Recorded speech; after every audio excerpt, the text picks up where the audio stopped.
My name is Brad LaPlante, SPJ New England correspondent for Student News Live, and I'm here with Jill Stein, the Green Party candidate for president.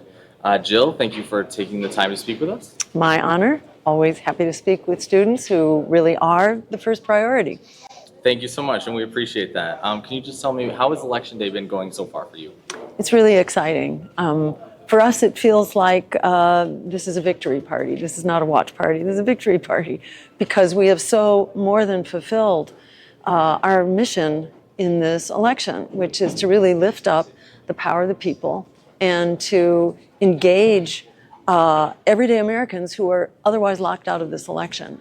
And that has happened in a bigger way than we ever could have imagined. So whatever the outcome is in terms of numbers, we are just really thrilled that this is a jumping off point for what the American people are begging for. That is for a political voice that's working for us, that's not bought and paid for by Wall Street and the war machine and AIPAC and the big health insurance and real estate companies, which have bought and paid for our politics. The American people are really hungry. And against all odds, we have been able to really engage that movement in this race, and we're really excited going forward. That's great. And this is your third campaign for president. What's it like to be a candidate on Election Day after spending so much time campaigning, meeting voters across the country?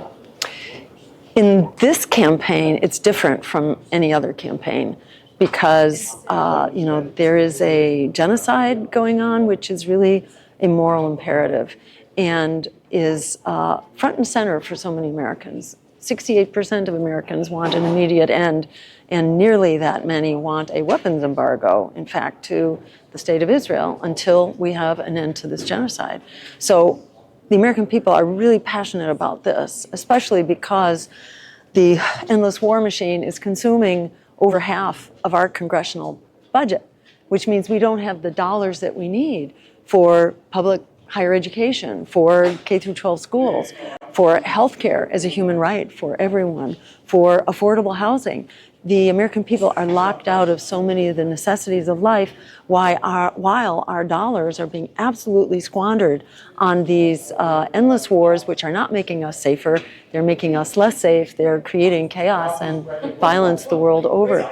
So in this race, there's unprecedented engagement. I've never been in a race where complete strangers are walking up to me on the street and giving me hugs and crying tears of joy that they are so grateful that we have a voice. And that's students who need to get out of debt, who want to be able to stand up on their campuses without having their freedom of speech and their right to protest under assault, who want a climate that we can survive in the future, who demand housing, which people don't have access to right now. Half of all Americans are struggling to pay the rent, are severely economically stressed,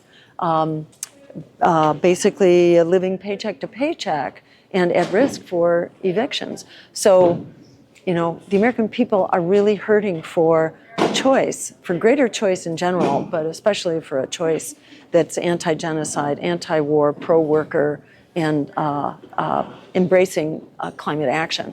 So it feels really great to be providing people what they are clamoring for, and I've never felt it like this in any other campaign before.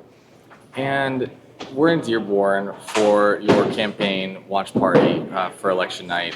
Was this symbolic to choose Dearborn as the location? Yes, symbolic and also very real, because the support that we have and the engagement with the community is really profound here. And it is in many other areas around the country.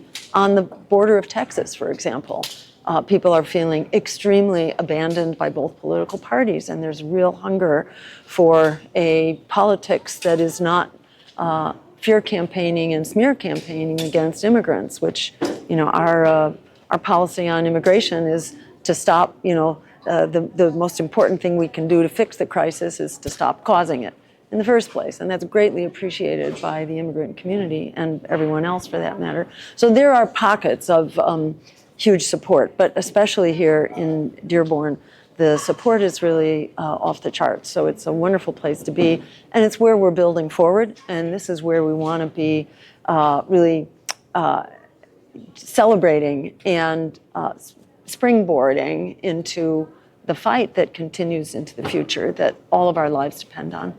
And what do you hope voters will take from you campaigning and this election cycle specifically? We really hope to let voters know that there is a campaign that people are clamoring for. We know that a major majority, well over 55%, 58% and more over the last many years, people have been hungry for a politics that can actually serve the public interest, that's not bought and paid for by Wall Street and the war machine.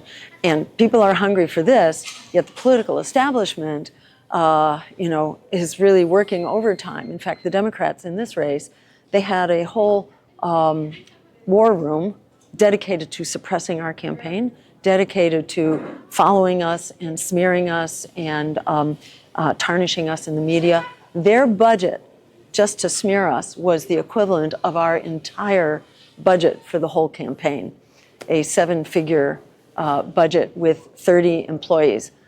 So they're doing their best to silence the competition that they are terrified of. Why are they trying to silence it? Because they're living in fear that people should discover that there actually is a campaign that serves the needs of students, that would provide public higher education for free, that would cancel student debt, like the Democratic trifecta, 2 houses of Congress and the White House. They canceled the debt of the Wall Street crooks who crashed the economy in 2008 while they threw out millions upon millions of homeowners. The Democrats are quaking in their boots that people should find out that there actually is a choice that has the solutions, that represents the values of the American people, and that's here to fight for the people who want it.